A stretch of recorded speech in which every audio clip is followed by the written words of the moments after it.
सबसे पहले बड़ी खबर देहरादून से। खनन माफिया और खनन विभाग के निदेशक को सस्पेंड कर दिया गया है। ये बड़ी खबर आपको बता रहे हैं, खनन विभाग के निदेशक को सस्पेंड किया गया। शासन ने खनन डायरेक्टर एसएल पैट्रिक को सस्पेंड कर दिया है। पैट्रिक पर सरकारी कामकाज में लेन देन का आरोप है और पैट्रिक खनन विभाग के विवादित ऑफिसर्स में से शामिल हैं और पैट्रिक पर आरोप है कि कई खनन पट्टों की फाइल उन्होंने अटकाई थी और विभाग की गाड़ियों को अपने निजी काम में इस्तेमाल करते थे। यही नहीं, निदेशक पैट्रिक ने खनन विभाग के कर्मचारियों को भी अपने घर में तैनात करके घर का कामकाज करवाया था। पैट्रिक 2021 से खनन विभाग के निदेशक के पद पर तैनात थे।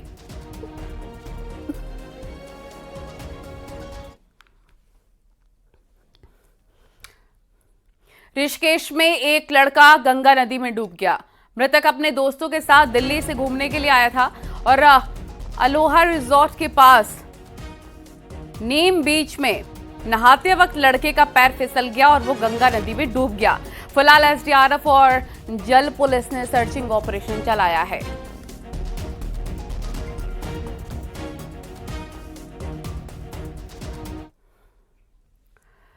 और अगर अब बात राज्य में जंगल की आग के हालातों की करें तो आग बेकाबू होती जा रही है। अल्मोड़ा में जंगलों की आग विकराल रूप लेती नजर आ रही है और इन सब के बीच सोमेश्वर, जागेश्वर, सल्ट सहित आधा दर्जन जंगलों में आग लगी हुई है। ताकुला के बरसीला और भेटा में महिलाओं और स्थानीय लोगों ने आग बुझाई, जबकि अन्य कई जंगल आग से स्वाहा हो गए।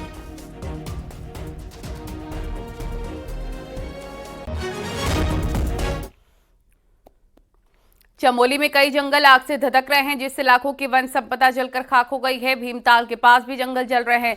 आग को बुझाने के लिए वन विभाग की टीम लगी हुई है, लेकिन आग पर काबू अब तक नहीं पाया जा सका है।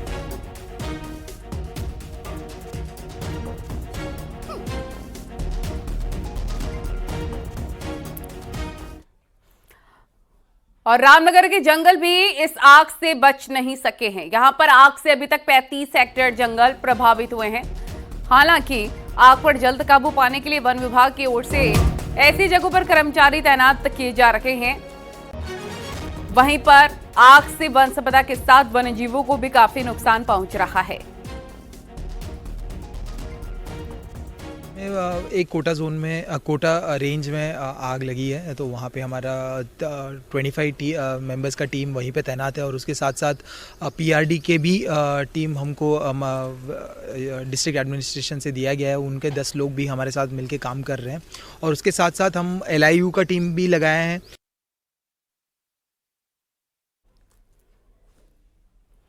पहाड़ों पर लगातार हो रही आग की घटनाओं से हरिद्वार जिला प्रशासन भी अलर्ट हो गया है। जंगल में आग लगाने वाले शरारती तत्वों पर भी प्रशासन सख्ती से मूड में सख्ती के नजर आ रहा है। हरिद्वार के डीएम ने वन विभाग और जिले के सभी एसडीएम को निर्देशित किए हैं कि जंगल में आग लगाने वालों के खिलाफ तत्काल मुकदमा दर्ज हो और उनकी शीघ्र गिरफ्तारी भी की जाए।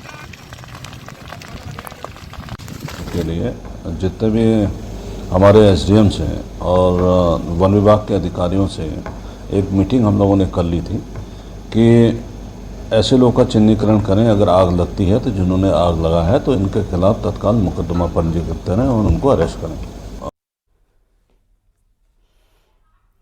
पिथौरागढ़ में गंगोली हाट के पोखरी गांव में एक घर को आग ने पूरी तरीके से अपनी चपेट में ले लिया। आग लगने से घर तो पूरी तरीके से स्वाह हो गया, साथ ही गाय की भी जलकर मौत हो गई है। आग लगने के कारणों का फिलहाल कुछ पता नहीं चल पाया है। घर जलने से पीड़ित परिवार पूरी तरह से सड़क पर आ गया है।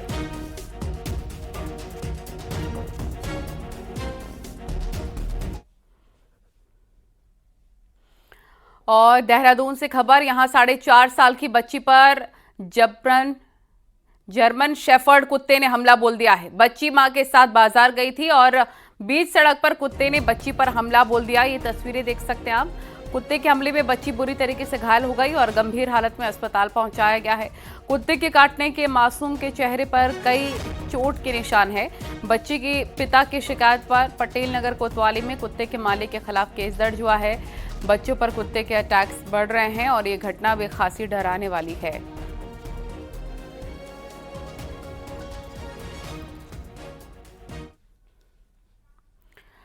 हल्द्वानी में भी आवारा जानवरों का आतंक मचा हुआ है। सड़कों पर लोग ऐसे खौफजदा हैं कि घरों से निकलने में डर रहे हैं। शहर के करीब करीब हर सड़क पर आवारा सांड है। मौत का दूसरा नाम आवारा सांड बनते जा रहे हैं। देखिए रिपोर्ट।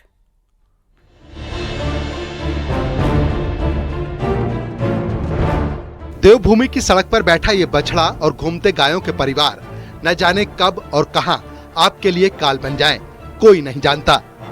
कुमाऊं के सबसे बड़े शहर हल्द्वानी की तकरीबन हर सड़क पर ये बेसहारा जानवर घूम रहे हैं और इस सब के बीच कभी इनके झगड़ने से इंसानी मौतें हो रही हैं, तो कभी राह चलते लोग घायल हो रहे हैं। बीते सोमवार को ही हल्द्वानी के करीब लाल कुआं में एक नौजवान की मौत सांडों की लड़ाई के चक्कर में हो गई। सबसे ज्यादा दुर्घटना जो ये आवारा जो गायें रोडों पर घूम रही हैं, इसकी वजह से आए दिन घटनाएं हो रही हैं और हमने 2-3 दफे देखा भी है वीडियो के माध्यम से कि 2-2 सांड और 2-3 सांड बीच रोड पर लड़ रहे हैं और बीच में पूर्व में उसमें कोई महिला भी घायल हुई थी, स्कूटी से आ रही थी वो। अभी एक दिन पहले पूर्व में मैं भी कार लेकर जा रहा था, मैं भी रात में बचा हूँ। पिछले साल भर के अंदर अकेले नैनीताल जिले में ही 13 लोग इन आवारा जानवरों के चक्कर में अपनी जान गंवा बैठे हैं। वहीं घायलों की संख्या तकरीबन 41 है। हल्द्वानी नगर निगम भी पालतू जानवरों को शहर में छोड़े जाने से परेशान है, इसीलिए पशु मालिकों के खिलाफ FIR तक की जा रही हैं। प्रतिदिन हमारी नगर निगम की टीमें आवारा जानवरों को पकड़ रही हैं। खासकर इसमें सांड एक बड़ी समस्या है। टैग्ड जानवरों को पकड़ने पर, उनके टैग को चेक करने पर पता चला है कि बहुत से जानवर आसपास के जिलों से भी यहाँ पर आके छोड़े जा रहे हैं। तो ऐसे लोगों के खिलाफ हम CRPC की धाराओं में कार्रवाई प्रस्तावित कर रहे हैं सिटी मजिस्ट्रेट के माध्यम से। जाहिर है हाई कोर्ट की सख्ती के बाद नगर निगम की अस्थायी गौशालाएं इन बेसहारा पशुओं से भर चुकी हैं।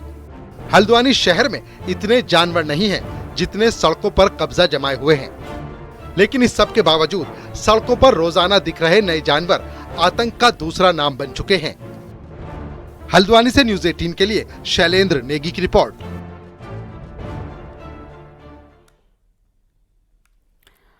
और कोटद्वार के गोखली मार्ग से अतिक्रमण हटाने पहुंची नगर निगम की टीम और सब्जी व्यापारियों के बीच झड़प हो गई है। सुबह से नगर निगम की टीम मुख्य मार्गों से अतिक्रमण हटाने का काम कर रही थी, साथ ही अतिक्रमणकारियों के चालान भी काटे जा रहे थे। और इस बीच गोखली मार्ग पर फल सब्जी वाले मुल्ला जी नगर निगम की टीम पर बिगड़ गए और हालात हाथापाई तक आ गए। फल विक्रेता ने आरोप लगाया कि नगर निगम के हवलदार उनके साथ वसूली करते हैं। नगर आयुक्त ने इस बात से इनकार कर दिया, साथ ही साफ कहा कि अतिक्रमण के खिलाफ अभियान जारी रहेगा। इसमें लगता नहीं, क्योंकि जो जैसा शिकायत करने की मेरे पास सूचना आ रही है तो ये वही लोग हैं जिनके द्वारा अतिक्रमण किया गया है। तो इसमें मुझे लगता नहीं कोई इसमें सच्चाई है। बाहरी राज्यों से आकर नैनीताल में रेहड़ी पटरी लगाना आसान नहीं रहेगा। नैनीताल पालिका ने अब ऐसे सभी कारोबारियों के वेरिफिकेशन शुरू कर दिए हैं। वेरिफिकेशन के बाद ही बाहर से आने वाले लोग दुकान लगा पाएंगे। नैनीताल में अवैध तरीके से चल रही दुकानों के खिलाफ भी पालिका सख्त हो गई है, जिन पर कार्रवाई की तैयारी चल रही है। यही है कि उसके जो वेरिफिकेशन होगी बहुत सघन और विस्तृत होगी, ताकि ऐसे लोगों को चिन्हित कर दिया जाए। और जब हमारी फाइनल जो लिस्ट बनेगी उसमें केवल जो योग्य व्यक्ति हैं, पात्र व्यक्ति हैं, उनको ही यहाँ से एक पहचान पत्र या लाइसेंस जो है वो दिया जाएगा और केवल उन्हीं का आवंटन किया जाएगा। तत्पश्चात जो है कोई भी अन्य जो अनाधिकृत रूप से या वो माल रोड हो या शहर के किसी भी अन्य जगह पे होगा, उसके खिलाफ कार्रवाई करनी बहुत आसान होगी, क्योंकि तब तक चिन्हीकरण हो जाएगा कि ये व्यक्ति वैध है या ये व्यक्ति अवैध लगा रहे हैं। तो इस क्रम में यही हमारी अभिरणनीति है। मुख्यमंत्री पुष्कर सिंह धामी लगातार दूसरे राज्य में चुनाव प्रचार कर रहे हैं। आज सीएम धामी अयोध्या के दौरे पर रहे और यहां बीजेपी प्रत्याशी लल्लू सिंह के नामांकन में शामिल हुए। पूरे गाजे बाजे के साथ नामांकन किया गया। करीब 9 किलोमीटर लंबा रोड शो किया गया। मुख्यमंत्री धामी भी रोड शो में शामिल हुए। सीएम धामी ने राहुल गांधी पर हमला किया और कहा कि वो कभी भी सीरियस नहीं होते हैं। साथ ही सीएम धामी ने कहा कि पीएम मोदी के नेतृत्व में एक बार फिर से देश में रामयुग आया है और इस बार भी बीजेपी की बड़ी जीत होने वाली है।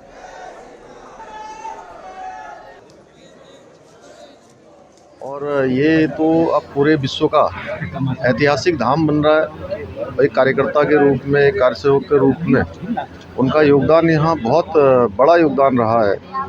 तो इस बार का चुनाव भी बहुत ऐतिहासिक होगा। ऐतिहासिक मतों से विजय होंगे, क्योंकि देश के अंदर, दुनिया के अंदर फिर से राम युग आया है और ये अयोध्या की धरती है। माननीय प्रधानमंत्री मोदी जी के नेतृत्व में ये कालखंड और ये सौभाग्य हम सबको मिला है, राम भक्तों को, राष्ट्र भक्तों को। अयोध्या दौरे पर मुख्यमंत्री पुष्कर सिंह धामी ने भगवान रामलला के दर्शन किए हैं और साथ ही सीएम धामी राम मंदिर भी पहुंचे और यहां पर रामलला के दर्शन किए। राम मंदिर में मुख्यमंत्री धामी ने पूजा अर्चना की और काफी देर तक मंदिर के अंदर मौजूद रहे। सीएम धामी ने बीजेपी प्रत्याशियों की जीत की कामना भी की।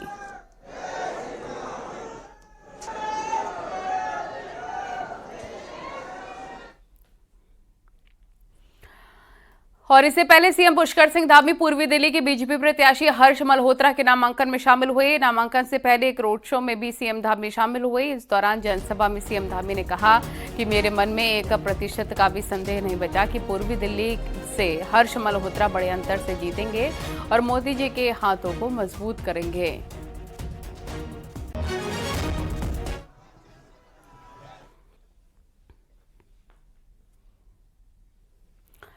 और पौड़ी के थलीसैंड में एक कलयुगी मां ने अपने नवजात को झाड़ियों में फेंक दिया और फरार हो गई। जब झाड़ियों में आसपास के महिलाओं की नजर पड़ी तो महिलाओं ने नवजात को झाड़ियों से निकाला और अस्पताल में भर्ती कराया। नवजात बच्चा बिल्कुल ठीक बताया जा रहा है।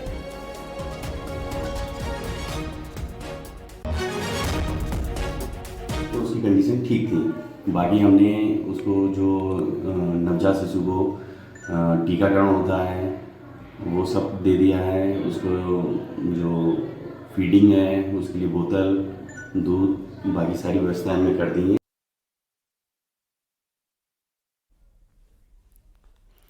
उत्तरकाशी में धरासू क्षेत्र में पुलिस और राजस्व की टीम द्वारा लगभग 133 नाली भूभाग पर अफीम की खेती को नष्ट किया गया।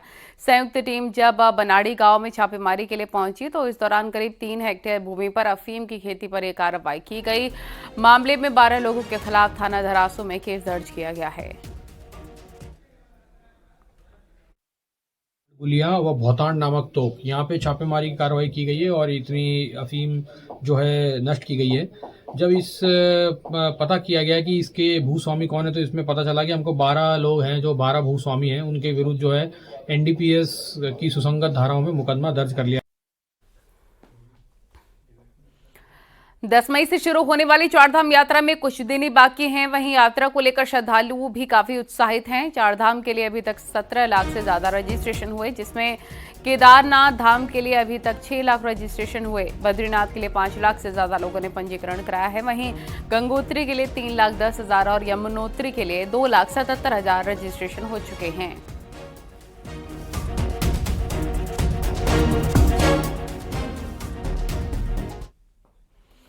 तो 10 मई से चारधाम यात्रा शुरू होने वाली है, लेकिन इतनी तैयारियों के बीच सड़कों को लेकर अभी भी स्थिति ठीक नहीं है। चारधाम जाने वाली करीब 900 किलोमीटर की सड़क पर 200 जगह लैंडस्लाइड जोन बने हुए हैं। आपको एक रिपोर्ट दिखाते हैं।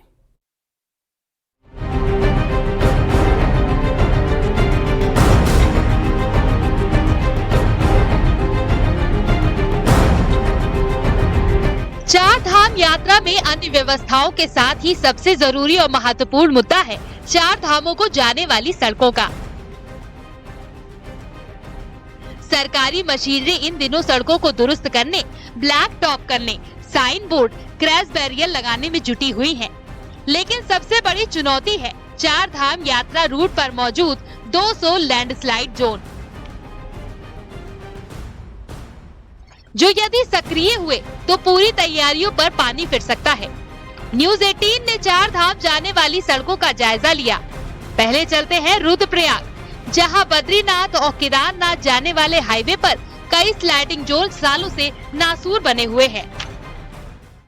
अभी हम जिस जगह पर मौजूद है, ये जो आप हाईवे देख रहे हैं, ये केदारनाथ हाईवे है, मुख्य मार्ग केदारनाथ यात्रा का। और ये जिला मुख्यालय से लगभग 1.5 से 2 किलोमीटर आगे हम पहुंचे और आप देख सकते हैं यहाँ पे एक बड़ी चट्टान यहाँ पर आप देख सकते हैं। और ये सबसे खतरनाक एरिया माना जाता है इस रूट पर, क्योंकि आप बड़ी चट्टान देख सकते हैं और जगह जगह इस चट्टान पर पत्थर अटके हुए हैं। और ये सिलसिला पिछले साल भी था, पिछले 2-3 साल से लगातार यही स्थिति यहाँ पे बनी हुई है। लेकिन चट्टान के ट्रीटमेंट को लेकर अभी तक कुछ खास ठोस उपाय नहीं। कुछ यही हाल गंगोत्री हाईवे के भी है। यहाँ रतूड़ी सेरा लैंडस्लाइड जोन बड़ी समस्या बना हुआ है। और किस तरह के हालात ग्राउंड जीरो पे है। जिला मुख्यालय से 10 किलोमीटर की दूरी पे रतुड़ी सेरा के पास गंगोत्री हाईवे पे हम आपको दिखा सकते हैं कि किस तरह से बड़े बड़े गड्ढे गंगोत्री हाईवे पे रतुड़ी सेरा के पास है और यहाँ पे डेंजर जोन भी है। पर पिछले लंबे समय की हम बात करें तो कोई ट्रीटमेंट कार्य यहाँ पे नहीं किया गया है, जिससे लगातार यहाँ पे जो आवाजाही जो यात्री वाहन करेंगे यात्रा सीजन में उन्हें भारी परेशानियों का सामना करना पड़ेगा। और इस तरह के हालात यमुनोत्री हाईवे पे भी बने हुए हैं, खासकर धरासू से जानकी चट्टी के बीच में कई ऐसे हालात है और हम भी से ही जो यात्री वाहन है वो चल। अब देखिए कहां-कहां प्रमुख लैंडस्लाइड जोन है। ऋषिकेश से रुद्रप्रयाग के बीच बद्रीनाथ हाईवे पर शिवपुरी, कौडियाला, तोता घाटी, बागवान, फरासू, सिरोपगढ़, नरकोटा, लांबरगढ़ में डेंजर जोन। रुद्रप्रयाग से गौरीकुंड के बीच बांसवाड़ा, सेमी, घाट, मुनकुटिया में डेंजर जोन।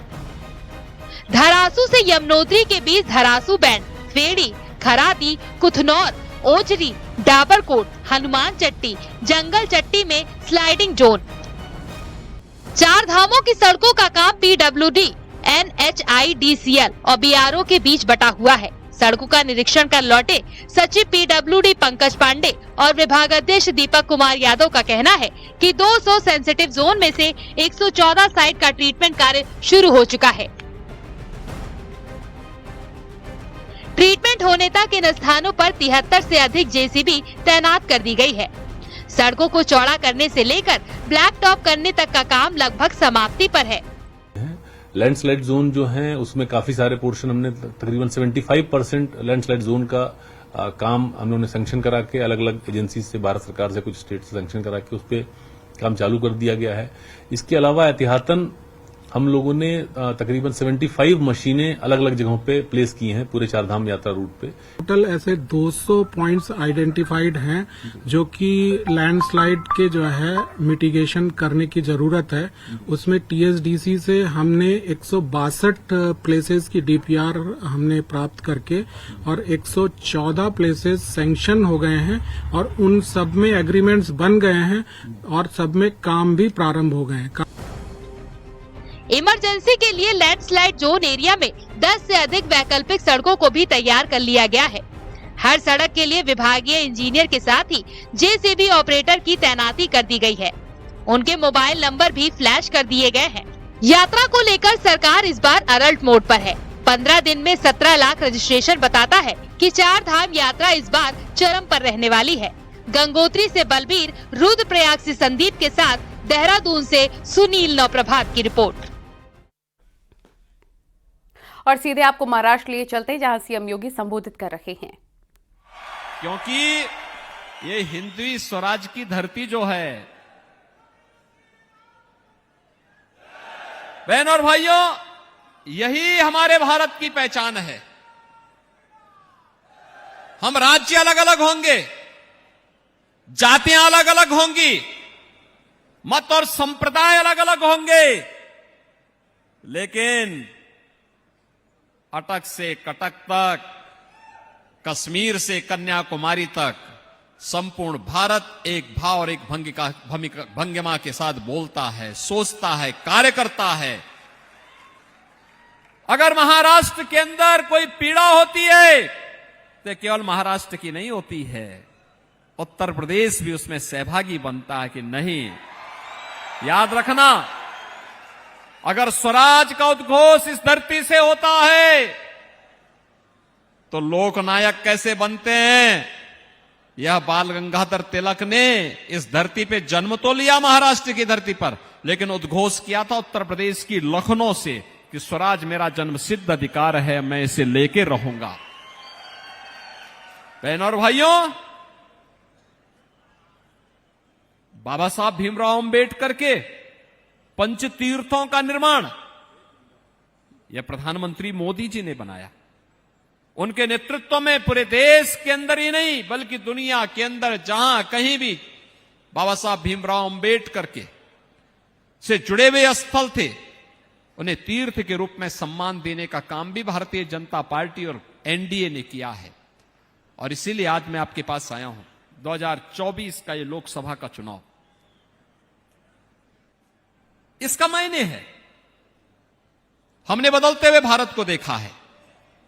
हमारी पीढ़ी इस बात के लिए गौरवान्वित है, जो सपना बाला साहब ठाकरे का था, जो सपना था कि अयोध्या में भगवान राम का मंदिर बनना चाहिए, वह सपना साकार हुआ है। और यहां रुकेंगे एक छोटे से ब्रेक के लिए, लेकिन ब्रेक के उस पार देखिए चुनावी एक्सप्रेस।